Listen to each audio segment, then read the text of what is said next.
Hello everyone! To commemorate the end of the year, I thought it'd be a good idea to reach out to you guys again for another informal Q&A video. And so, over the past week, that's exactly what I did. I asked around on my blog and on the community tab on this channel just to see if you guys had any questions for me that you wanted me to talk about in an unscripted format, like, again, in those past videos back in August. And I got some good responses. In fact, I got quite a few of them, and I think, though, I will be able to answer all of them in the course of this video.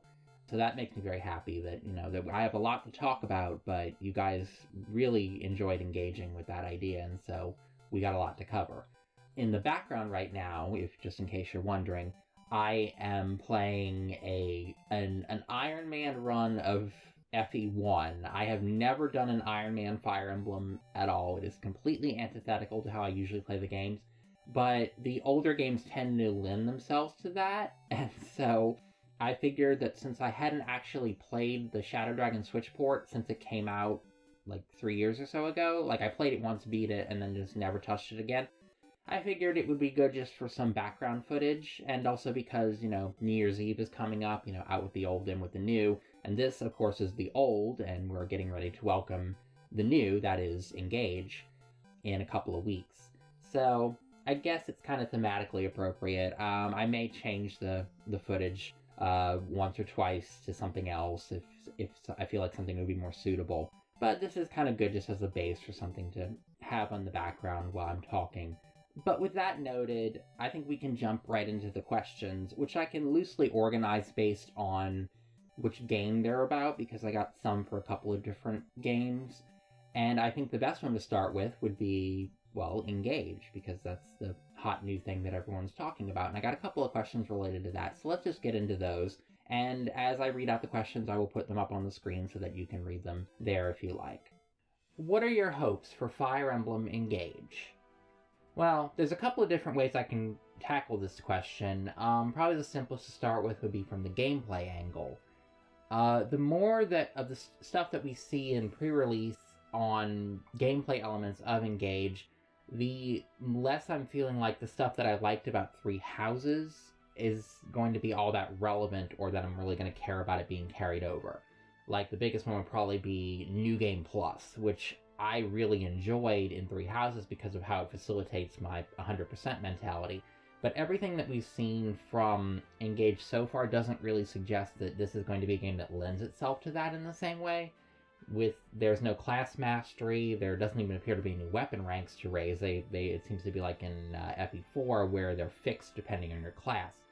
And so there doesn't really seem to be much that would carry over on a game-to-game level. Also, because I'm definitely hoping that this is going to be a single route story for multiple reasons, just for ease of play and all that, but also just because we now have 2 examples, or 3 if you count Three Hopes, of intelligence systems and their collaborators not being so good at stretching their time and money and creative ability across multiple stories. With both Fates and Three Houses and Hopes, we see that tends to leave the experience feeling cluttered and unfinished and sort of lacking in a concise direction. So I think it would be a lot better that they're focusing on one story and just telling that one story that they know. And I fully assume at this point that it's going to be a standard Fire Emblem plot. I'll talk a little bit more about my expectations for the plot in the second question, because that's going to come up then. But for now, I'm just hoping that it is indeed going to be one single contained story. Let's see, I am very happy that daggers are coming back. They're one of my favorite weapon types. They're probably my favorite secondary weapon type, the ones outside the weapon triangle. So I'm glad to see those. I'm a little concerned that so far I think we've only ever seen thieves with daggers, and then that new Wolf Knight class, which is a bit odd to me. Just the idea of using such a small weapon as a dagger while mounted is kind of inherently silly, and I'm not particularly invested in the fantasy of riding a wolf in combat, so that's something that I can take or leave. But we don't really know how the class system works yet, and that's just going to be something that, comes out more as we get closer to release and we see exactly, how many which characters we have and how many, and we don't know too much about the characters yet, so I'm not going to make too much commentary on those. Although, as you would probably guess if you know about anything about my content, I'm definitely hoping that there's going to be a lot of gay content, not with the avatar. The bar for avatars for me is extremely low. I just do not like them. I think they're a bad idea in Fire Emblem, but, you know, everybody loves them, and they're very... They sell these games, apparently. So, I'm not expecting much out of a Lear, and I'm not going to really be looking at them, and I think it's telling that the people around me mostly seem to understand that I don't like avatars, because I've never gotten anyone asking me how I feel about a Lear potentially having S ranks in this game, and we don't know if there even are S ranks yet. And people just know me well enough to know that I'm not going to care if a Lear can S rank anybody, if they have same-sex S ranks or whatever. I'm going to be more interested in the other characters, and there are a couple that I think I might potentially have my eye on, but it's too soon to tell, and I feel like that's going to come out more as we hear more about the game in the next couple of weeks, as we get the data mine, the text dump, and all that from leaked copies and all that. And that's obviously going to come out in the content that I end up producing for Engage, which I don't quite know what's going to be yet, but it will depend on, you know, what's in the game, of course. For the most part, though, I'm just hoping for a fun, replayable experience where I can just, you know, have a nice variety of gameplay styles and classes, and, you know, a nice, colorful, fun, fluffy story. It doesn't have to be anything big. But on that note, since we're going to be getting back into talking about the story, let's bring up the second question, because I've got a little more to say about that. With how tired and annoyed you seem to be with all the discourse surrounding Three Houses, I'm surprised you're not happier that Engage went back to something simpler, like evil dragons. I wouldn't say that I'm not happy about it. I said just a little bit ago how I think Intelligent Systems doesn't really have a good handle on how to do multi-route games, so I think it's better for them to just focus on one and get that right, rather than scattering all their time and attention across 3 or 4 different ones. It's more that you might have gotten that impression that I'm not concerned about the story of Engage just because I haven't said much about it, and that's kind of just how I feel about it, that I don't really think it's going to be that important or relevant or anything. It's just going to be kind of background noise to whatever's actually interesting about the game, and which I think Fire Emblem at its best can often be that way, where the main story can be the least interesting aspect of it, and it's more, you know, the smaller character dynamics and the mini arcs that go on underneath the main story that are more interesting for people. And I think that that's true in the majority of games. I'm going to talk about a few more specific examples because I got questions about them a little bit later in this video. But that's kind of more what I'm looking at, that it's not that I'm not happy, it's just that I don't really have much to say about good dragon versus evil dragon. There's really not a lot anybody could say about that. I mean, unless you want to just talk pure aesthetics. I saw people, you know, talking about not just the red versus blue thing. I mean, that's just really on the nose, but also just the dark dragon design has a more Cobra-like look here, which is kind of interesting. And then there's a lot of what looks like visual callbacks to Awakening. You can look at it from that angle, but it's kind of like the Agarthans as a whole in Three Houses, where they're all style and no substance. Like, if you really get down to it, the only reasons anybody cares about or remembers the Agarthans is because of all their weird anachronistic aesthetics. You know, the Tron lines and the EDM and the ballistic missiles that they have for some reason. It's not really that they are clever or terribly consistently threatening. It's just how weirdly out of place they are in the setting that it makes them memorable. So it's kind of more stuff like that, where that's about the best you can get out of the main plot. And, you know, I'm much more interested in these little smaller interpersonal dynamics. And I think that's true for Three Houses too. Going back to the question, is that while yes, Three Houses discourse exhausts me, I do enjoy a lot of things about the game, and I still would probably consider it my favorite Fire Emblem to date, and I don't think Engage is going to dethrone it. I mean, half of that is just because of New Game Plus and 100%, yes. But the other half is just that it has little sets of character dynamics that I really enjoy. Dimitri and his multiple male love interests, Hubert and Ferdinand, Manuela, Dorothea, Yuri, Balthus to a point, Marianne, little things like that where I think it fails on the macro level of telling this grandiose epic that's so distant from the standard Fire Emblem plot. It fails on a lot of levels for various reasons, and then a lot of the discourse came from people trying to make that work when it just really does not in canon. And that's what gets so tiresome, because people start dragging in a lot of real world stuff that's not actually present in the text of canon, and that goes to some occasionally unfortunate places. I think I may have occasion to mention a couple more of those later on in this video. But yes, that is why I'm not talking so much about how happy I am that we're going back to a Dark Dragon, just because there's really not a lot to say about it, frankly. So I'm much more interested in the other stuff that we see out of Engage, and I'm kind of keeping my eye on a few things. Like I said, it is a little too soon for me to say. The Brodian princes seem, of course, like they might be a source of interest for me. Fogado is the Leo of this game, in that he's the male royal with 2 male retainers, so that might raise an eyebrow or two. Claude disappointed me greatly for being as heterosexual as he was. I really don't know if Fogado is going to be any different. A lot of people are already comparing them. I really don't think so. I think Solm is going to be the least developed of the 4 nations, just going off of established precedent it just seems very typical of how intelligence systems handles the exoticized periphery nations, that we're probably going to get the least about Solm, so I don't know if that's going to be enough for me to care about him and his retainers. We'll have to see.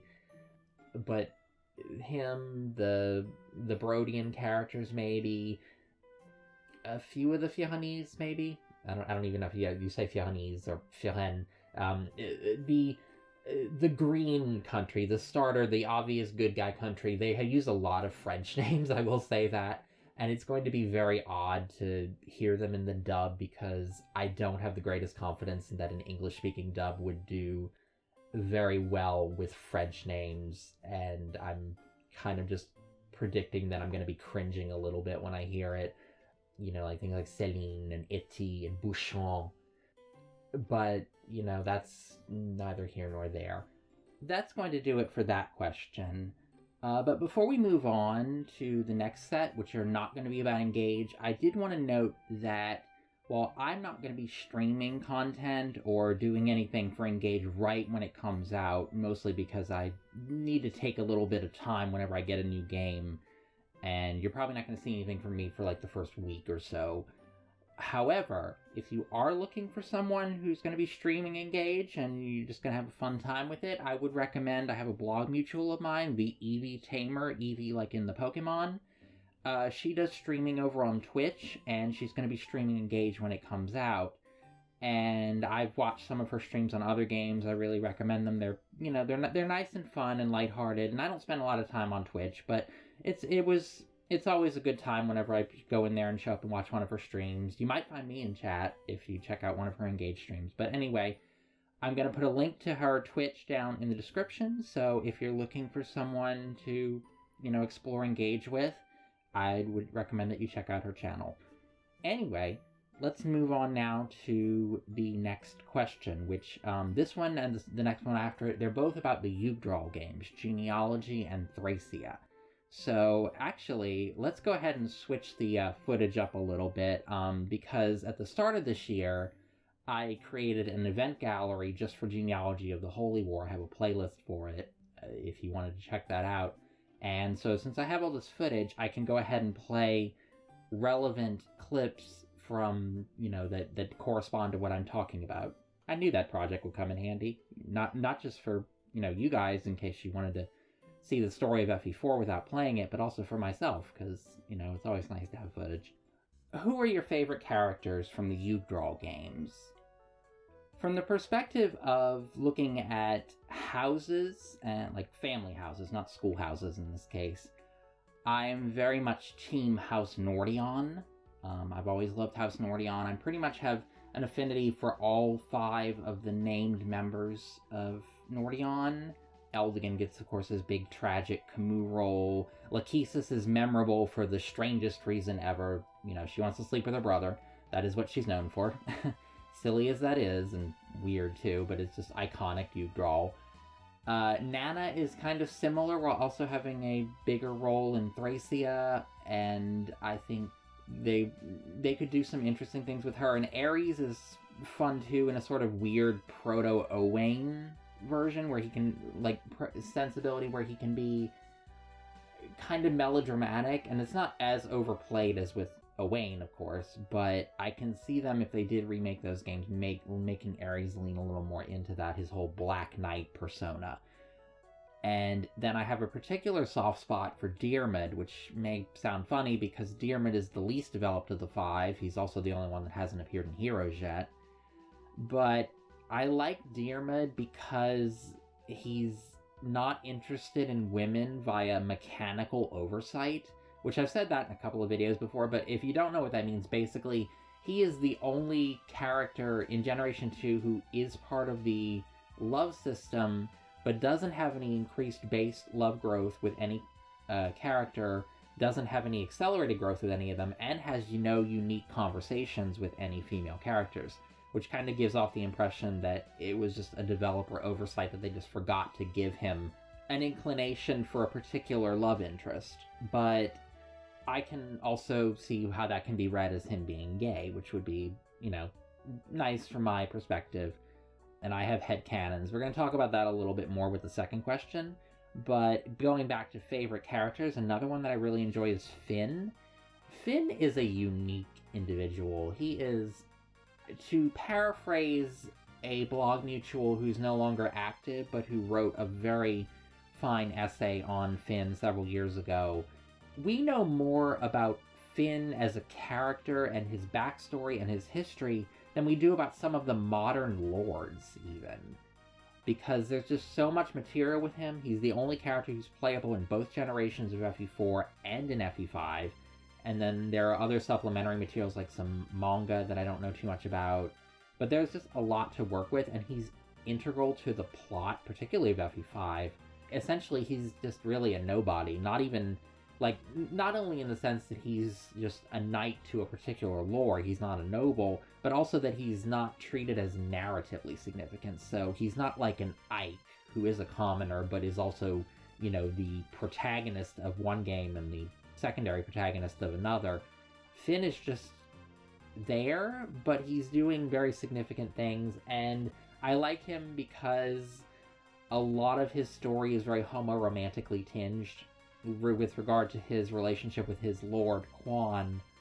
And I often say that, you know, if Finn were not so dedicated to Quan in a potentially gay way, the plot of FE5 would never have happened. And that's kind of true, because he's so devoted to Quan, even after Quan dies, that he raises Quan's son Leaf to be the next king of a unified, or the first king of a unified Thracia, and that's kind of the whole plot set up for FE5, and then part of FE4 Gen 2.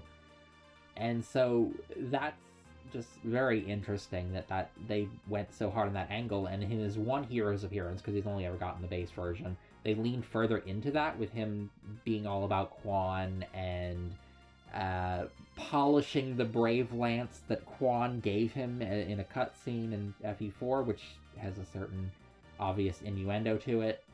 And I've noted this too with Three Houses, that in Verdant Wind in particular, Dedue's reaction to Dimitri's death really reminds me of the Finn and Quan thing, particularly with how Dedue goes and takes revenge but then feels empty afterwards. It's very similar to how FE5's ending treats Finn, where he just kind of goes off in a desert wandering, and it's implied that he's unfulfilled and he didn't get what he was looking for, even though he accomplished his main goal of putting Leaf on the throne. So I do find that parallel fascinating. And also, it's just a funny coincidence that Quan and Dimitri share an English voice actor. I mean, I don't know if that's going to be true in a remake, but it's true as far as heroes goes, and so it's funny in that sense. So those would be my favorite characters: House Nordion as a whole, and then Finn.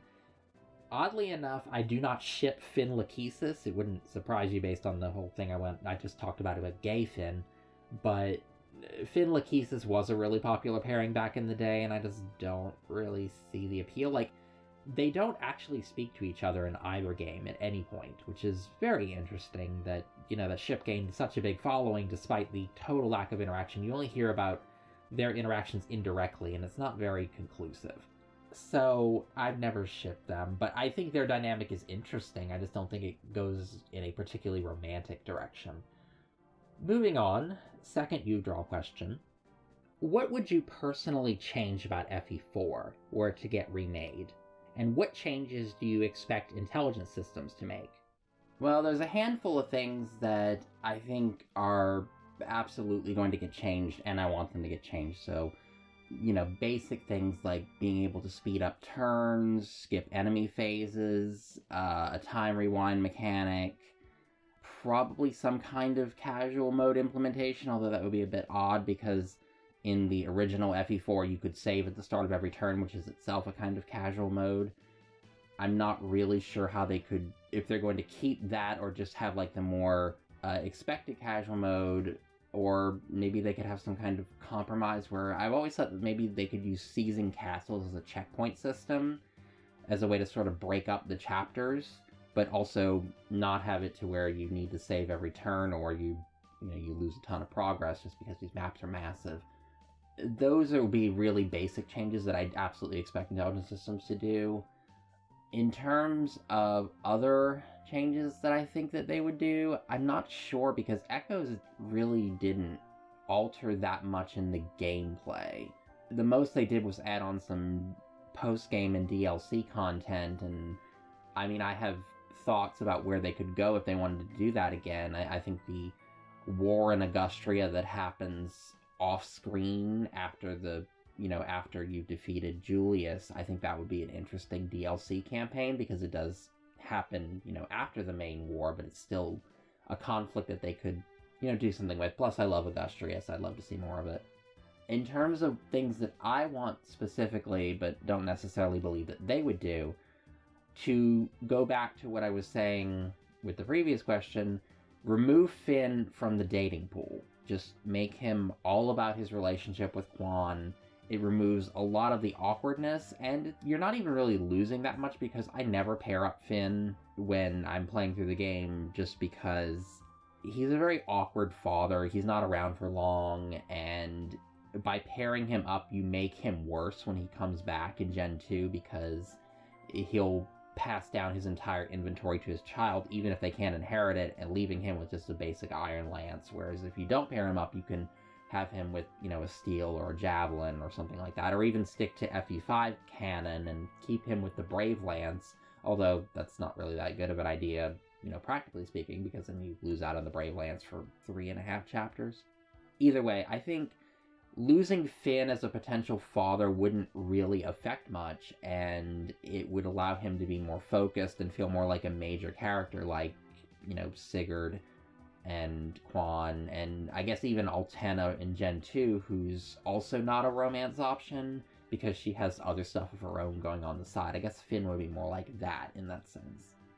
The other one would be, I would really enjoy it if they found a way to include the substitute characters in Gen 2 alongside the child characters, but to make them more distinct, maybe give them different classes or different, and definitely some slightly different origins so they're not, right on top of where the kids would be, to make them more distinct and just a way to, broaden your range of playable characters. And to get around that, they could just do what they did with Lucina in Awakening, where if you don't pair up the mother or the mother dies in Gen 1, you just get like basically a villager version of that child unit, just a very basic one that only inherits from their mother, something like that. And a nice side effect of having both of those is that, well, now Diarmid and Tristan can exist in the same save file, Tristan being Diarmid's substitute, And because they both have that weird quirk of not having any boosted love growth or higher base love growth,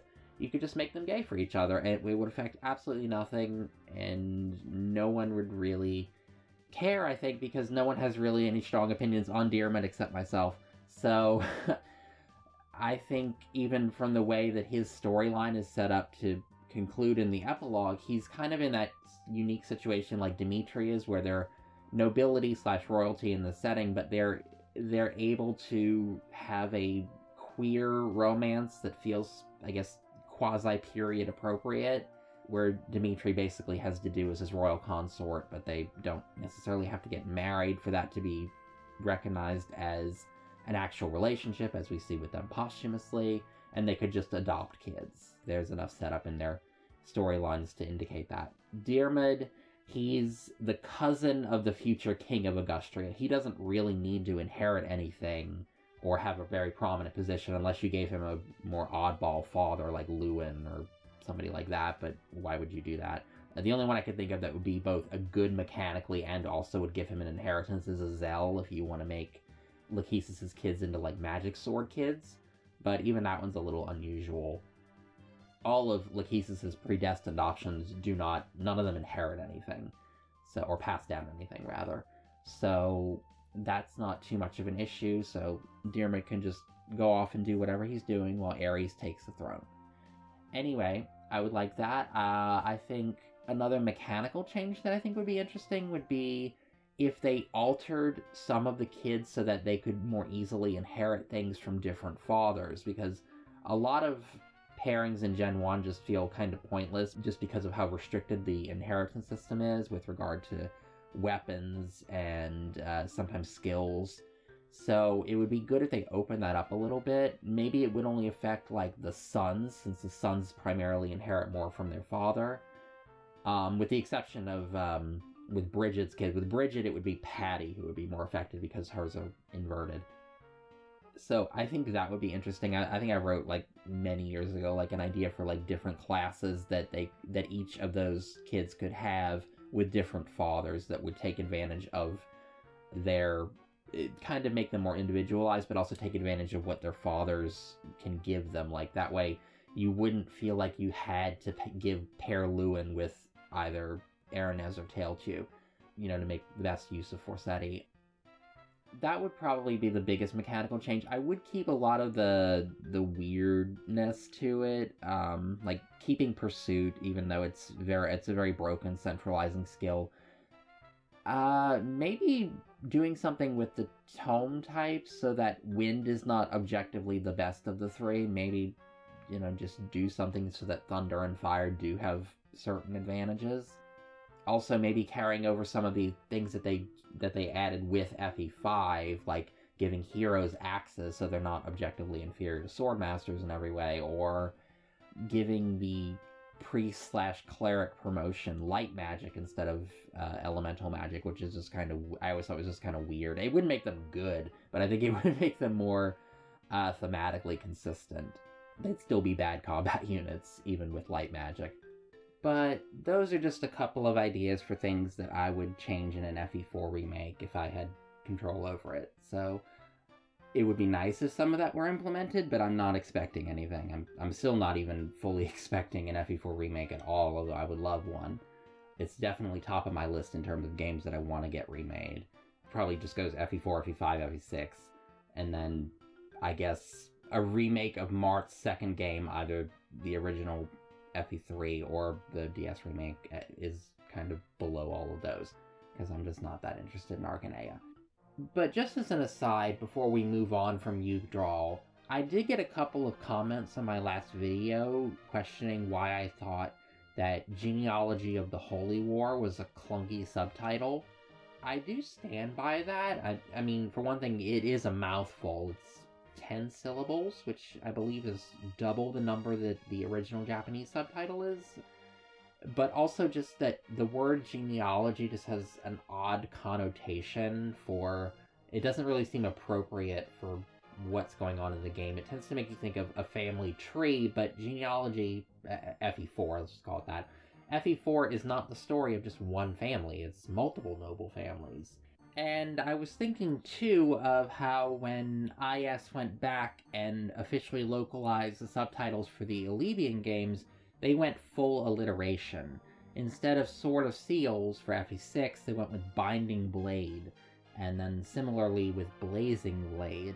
And so, along those lines, I could have seen them localizing FE4 subtitle as something like Crusader Chronicles, which means almost the same thing as Genealogy of the Holy War, but I think Chronicle doesn't have that awkward connotation that Genealogy does, and it just flows better as a subtitle.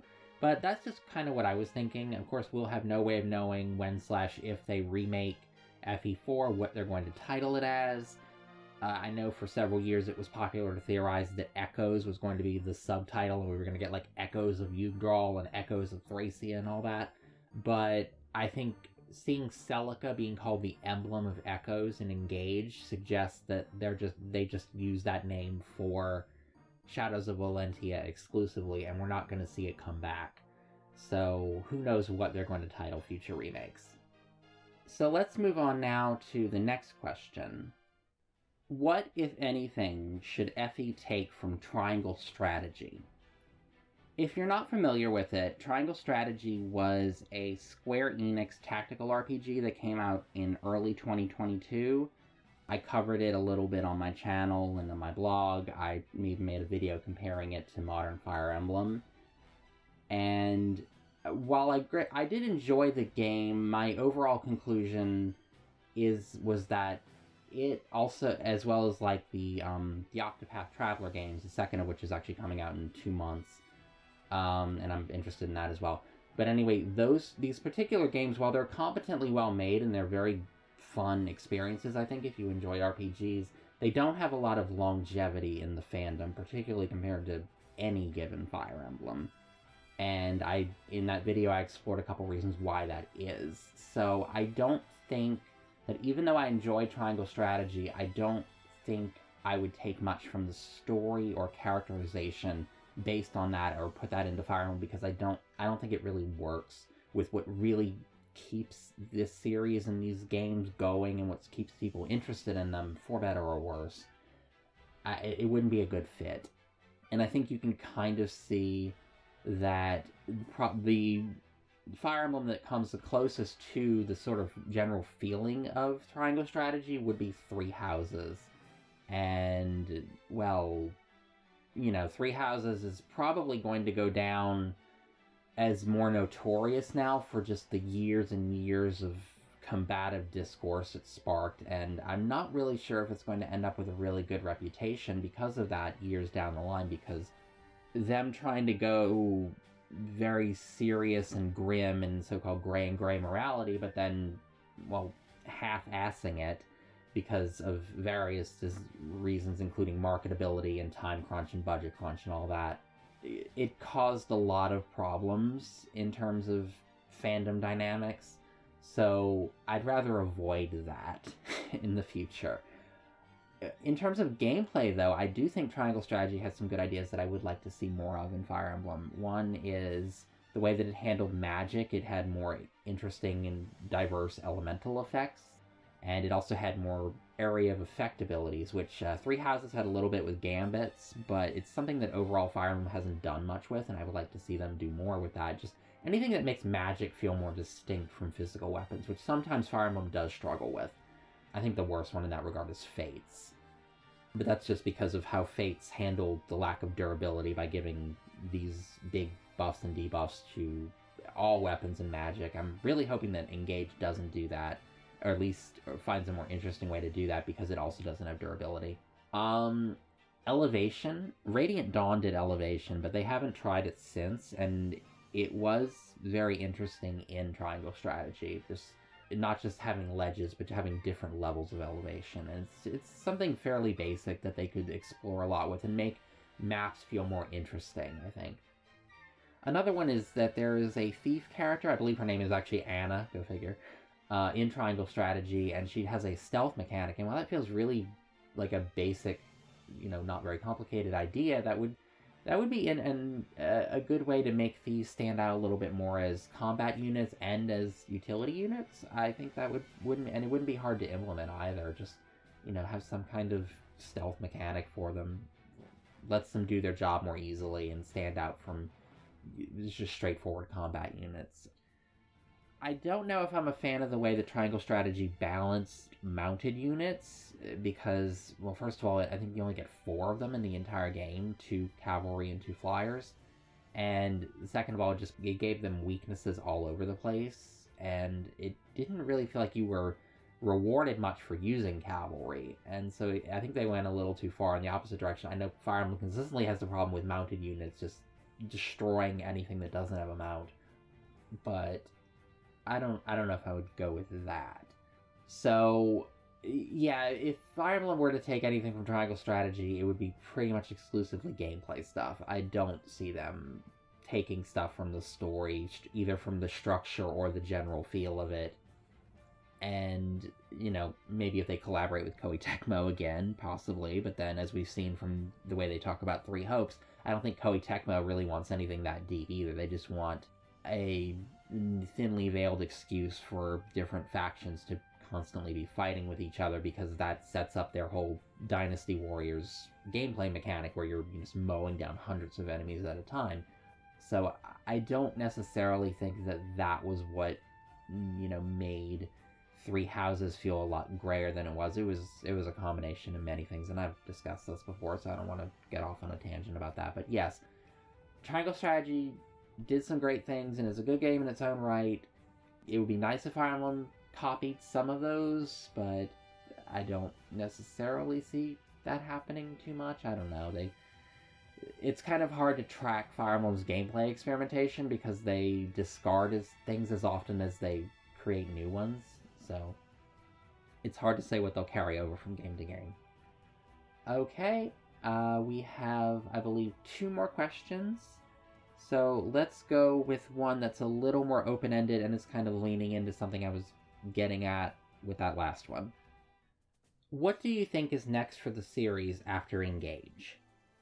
There's a few different directions I can see IS going after Engage, both because Engage seems to be very much an anniversary piece that is also kind of a capstone or evolution on the Heroes formula, and because we don't really know what other projects they're going to work on, or if they're going to work with other people, are they going to do remakes, because we've seen so many different variations on Fire Emblem in the last decade. If they do decide to do a remake, that would be, I think it'd be a good time for it, especially with sort of the cross marketing from the Emblem characters in Engage.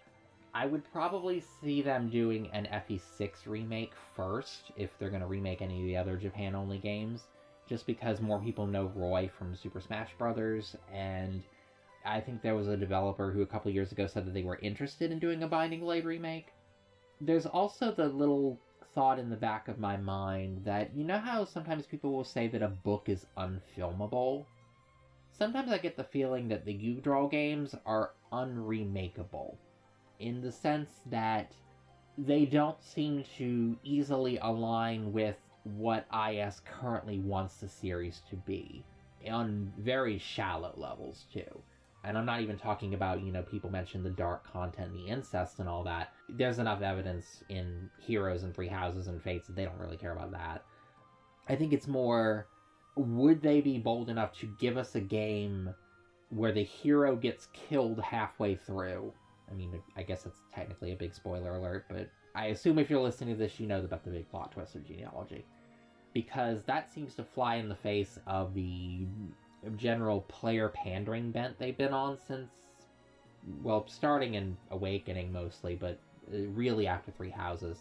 Because it seems like some of the feedback they took from Fates is that they didn't like how Fates will occasionally make Corrin feel bad for their choices and, show them to be flawed individuals. It's one of the reasons why I prefer Corrin over other FE avatars, but a lot of people don't like them for the very same reason, that they're good as a character but bad as a self-insert in that sense. And as a result, we got Three Houses, which never wants you to feel bad about anything ever. And the most it will give you is that, there's those dialogue options, and I think in Silver Snow and I think Verdant Wind, where Byleth doesn't have a dialogue option that's not sympathetic to Edelgard. I think that's the closest the game ever comes to be like, oh, why didn't you reach for her hand? We got a whole song about it. But it's still very much leaning into the wish fulfillment power fantasy, no matter which route you go with. And I don't know if they would be bold enough to go with genealogy, where, part of the story is that the main character has to fail very, very hard. There's also the even shallower prospect of the fact that there doesn't really seem to be any high-tier waifus to market at Yugdra. Echoes at least has Celica, but I'm struggling to think of someone they could elevate to that level and market that heavily, like Deirdre, Julia, maybe Nana for a Thracia remake. I don't know, I struggle to see those characters occupying even the role that remake Celica did, where she got, she had the whole brainwashing episode, and they really pushed the damsel in distress thing in the original even harder. I don't know. And I'm not a straight guy, so of course I don't respond to those things, like, in the way that IS expects me to respond to them. I'll notice them. It's like, the Azure Gleam final cutscene has a random panty shot from Eogar. Gee, I wonder who that's appealing to. But I don't know enough about who would be most appealing in that context. As for original titles, like non-remakes, I think that very much depends on who they work with next. They've worked with Atlas for the Tokyo Mirage sessions. They worked with Koei Tecmo for Houses and Hopes. They had that manga writer who I believe who wrote Birthright, and then IS came after them and wrote the rest of Fates. I think that's how that worked. I'm not up on Fates' development cycle, but I don't know. It would be interesting if IS kind of outsources all of its future non-remakes, and all the original ones that it does do are more in the line of Engage from now on, where they're mostly like based in that Heroes model of banking heavy on nostalgia and fan service and mild gotcha elements as much as they feel like they can get away with. So I'm not really sure. I kind of tend to think of Fire Emblem as having at least 3 distinct eras: the Kaga era, the post-Kaga pre-Awakening era, and then the Awakening era. And I'd be interested to see if Engage kicks off like a 4th era. But of course we won't know what that is, and we won't, know how big its impact is until it actually comes out. So that's just speculation at this point. And that's really all any of us can do. So I've just got one more question. Let's get into that one. What is the most deranged FE take you've ever seen? Oh boy, this is, I had to think about this one for a long time. I've seen a lot, especially in the 3.5 years since Three Houses came out.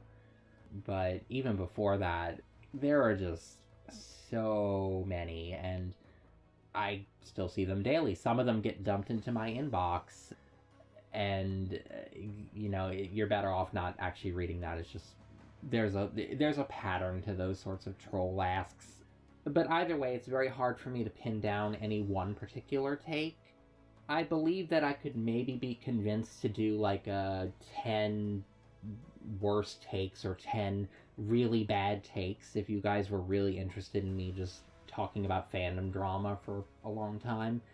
Although that might have to be like some kind of milestone, because my very first YouTube video was on that exact subject, talking about bad Three Houses takes. So I feel like maybe, if I got to 500 subscribers and you guys really wanted me to hear more about that, I could be convinced to do it. But as of right now, I think I'm going to ignore the obvious troll bait that I just alluded to and that did in fact show up in my inbox during the period where I was asking for questions. And instead, I'm going to highlight one that I think is, as the question I'm answering said, deranged, because it requires so many layers for me to explain why anyone would believe this or have this as a headcanon. I'm just going to go ahead and name it right now. You can call it Dagden Lawrence, or Half Dagden Lawrence. And now we're going to back up a little bit and talk about how this headcanon came about. And by the way, this is mostly proliferated on Twitter. The fandom is now so broken up that you can now sort of divide the different takes that you'll see into different social media platforms. So like there's big Reddit takes, there's big Tumblr takes, there's big Twitter takes. This is a Twitter take.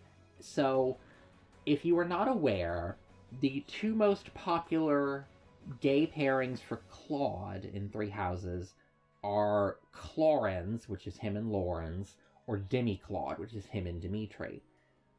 If you've listened to any of my stuff with regard to gay pairings in Houses and Hopes, you'd know that I tend to I don't really see any subtext for Claude, and you're kind of having to grasp at straws to get anything there, so most of their material that they're building off of both ships is pure fanon. Like, there's some canon interactions, but there's really not a lot to build off, especially compared to, like, Demi-Do, Demi-Lix, Fertibert, stuff like that. Which is fine. There's nothing wrong with fanon-based ships. Transformative fandom, part of it is just that you can kind of do whatever you want with it, and it doesn't have to make sense or necessarily conform to canon standards. My only issue, as I've said before, when, people try to use those fanon bits as sort of bludgeons against characters that they don't like or ships that they don't like, just because that creates unnecessary drama. So, getting back to Demi-Claude and Clorens, there was a point, probably I'd say about 1.5 to 2 years ago, when the two of them had a shipping war, which, again, is very common in fandom culture. That's, it is probably the quintessential fandom element that people will ship characters and then people will get into fights over who they should ship them with. It's one of those essential elements of online fandom, or even pre-online fandom. But in this particular case, some of the Clorens fans were fans who, to put it in one way, were particularly attached to Claude's minority racial identity. Like, they made that a very, very big part of his character, and that was a very big part of their fandom presence as well, where they would develop Almiran headcanons and original characters from Almira and flesh out Almira. And again, that's actually quite interesting, because Almira in canon is extremely underdeveloped, and IS does very little with them because it just doesn't care about it. It's just kind of there to be a source of mystery / conflict. But then this sort of started spiraling into some very weird and combative directions, where they would start aggressively preferring characters of color in game, even when it wasn't necessarily logical or reasonable. Like, things like these sorts of fans hate Demi-Do because they're one of the ones that see it as a white savior dynamic, or they hate that Canon writes Cyril as being grateful to Rhea and loyal to her, because again they see that as a character of color being subservient to a white character. And they would have things like shipping Claude and Petra, who do have a paired ending in Three Houses, by the way, but it seemed to be more just on the basis of the fact that Petra is also a character of color. But anyway, how does this relate to Demi-Claude and Clorens, you have to wonder, because, Dimitri and Laurens in this setup, they're both white characters, and not just white, but they're both nobility with a lot of privilege and all that, so you'd think it wouldn't even come into play here. They might hate both ships.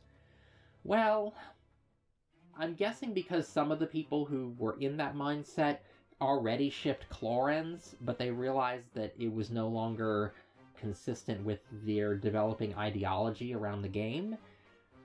They came up with this idea that based on Laurens's hair color and eye shape, and comparing it to Shamir, the only Dagdan character we actually see in game, they came to the conclusion that Laurens was half Dagdan, and that Dagda, in their view of Fodlan, was basically the fantasy equivalent of East Asia, which would make Laurens biracial and therefore quote-unquote acceptable to ship with Claude, as opposed to Dimitri, who is still very white to them, and of course has all sorts of other things surrounding him that they don't like, including Dedue, including Felix. And speaking of Felix, by the way, if my description made you consider the fact that if you're looking for someone to liken to Shamir physically, Felix is a much more obvious candidate because they have the same hair color and a similar eye shape.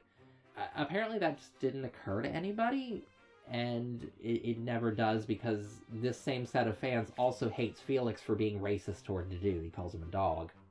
So that gap in the logic never really led to anything, and it just kind of created this odd thing of Laurens is half East Asian or half Korean. I'm not really sure why they settled on Korean, but that probably takes my prize for the most deranged take, just because, again, just how much explanation it required to say something ultimately very simple. And it just seems so unnecessary that they have to jump through so many hoops to justify why they ship a particular pairing instead of just enjoying it on its own merits. I mean, I'm not a fan of chlorins, but I can see how people might be drawn to that dynamic and might be interested in exploring it in a romantic context. And I don't think you need to come up with this convoluted explanation for why this pairing is morally acceptable compared to Demi-Claude, which in their minds is obviously not. Just say that you prefer one over the other. It's not difficult. Like, I acknowledge the romantic significance of both Demi-Do and Demi-Lix, but I personally prefer Demi-Do. That doesn't mean I completely write off Felix or his relationship with Dimitri. It's just that I tend to prefer content that centers Dimitri and Dudu's relationship. It's just a personal preference. Shipping doesn't have to be anything more complicated than that. And I think not just Fire Emblem, but a lot of fandom struggles with that now.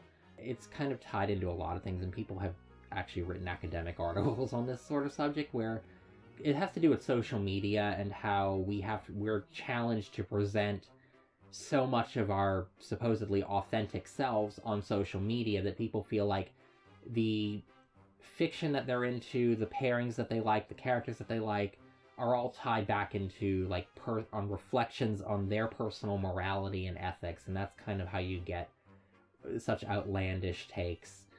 And I've never really enjoyed that sort of thing, so I don't get it, and it does seem genuinely strange to me. I'd say that a lot of Three Houses and Hoax discourse is of that nature as well. But as I said, we may have to wait a bit on me doing a bigger video on questionable takes and, you know, where they come from. I've jokingly thought of all sorts of weird, or not weird, but just kind of fun ways to tackle a topic like that, in the way that you sometimes see people talking about other outlandish fandom drama in much bigger fandoms, and it's something to entertain when I'm thinking about future content. For now, however, I believe that's going to do it. Oh my goodness, this video is almost an hour long. I was not expecting that, but I'm glad I got to everyone's questions, and we got to, you know, have a fun time discussing them. And I would enjoy hearing your comments on all these things down below, of course.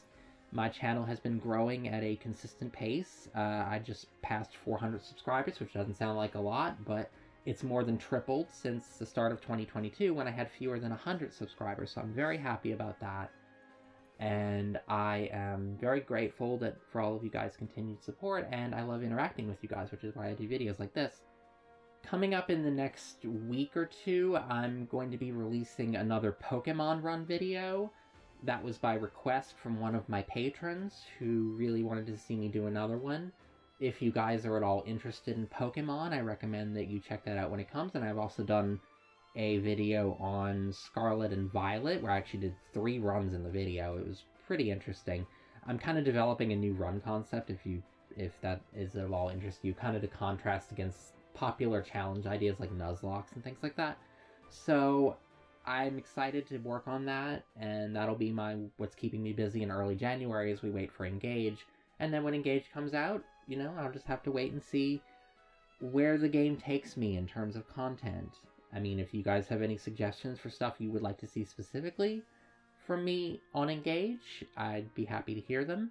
Like the video, comment down below what you thought about any of these questions. If you had, you know, particular answers to them that you'd like to share with everyone, that would be great. But aside from that, thank you all very much for watching. Thanks especially to my patrons who continue to support the channel, and I'm, you know, still working on things for you guys specifically. You know, if you'd like to go over to my Patreon and check that out, you get early access to all my videos, you get some extra goodies. I'm probably going to have in January another Patreon exclusive video, in addition to the Pokemon one, which is going to be for everybody. But with that, I hope that everyone has a fun and decadent new year. Au revoir.